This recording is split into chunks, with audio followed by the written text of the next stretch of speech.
Auston Matthews or Connor McDavid? Who's the more valuable player to his team right now? Which team would be more crippled if not for their superstars' heroics?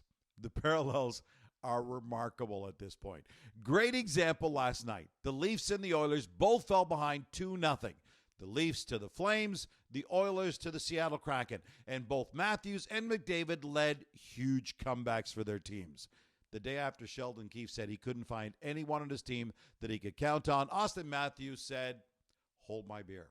Down 2-0, 15 minutes in. Matthews took over, set up a goal, scored 3. He had a hand in all 4. His league-leading 4th hat trick of the season.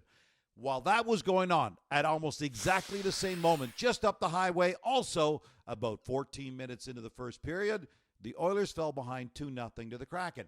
Then Connor McDavid and Leon Draisaitl kicked it into gear. A 4-point night by Draisaitl, and McDavid extended his point streak to 12 games. With that, the Oilers tied the 1968 Habs for the longest winning streak by a Canadian team in NHL history.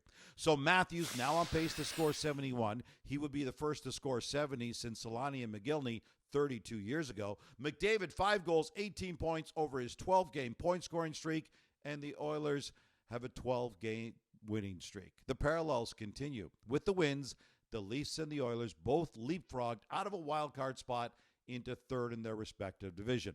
2 months ago, the Oilers were toiling with the Sharks near the Pacific Division basement, 19 points behind the Knights. Now they've passed the Kings into third, just 6 points behind Vegas for second, and they've got 4 games in hand on the Knights. The Leafs, third in the Atlantic, 6 behind the Panthers with a game in hand. So what if Matthews wasn't doing what he is for the Leafs right now? And what if McDavid wasn't ripping things up for the Oilers? Here's the question. The Leafs or the Oilers, which team would suffer the most without its superstar? Would either be anywhere near a playoff spot right now without them? McDavid or Matthews? Who's the bigger MVP for his team right now? And another question on an aside. When Matthews had his hat trick last night, the fans flooded the ice with hats and started chanting MVP. And that would have been fine if the Leafs were on home ice, but they were in Calgary.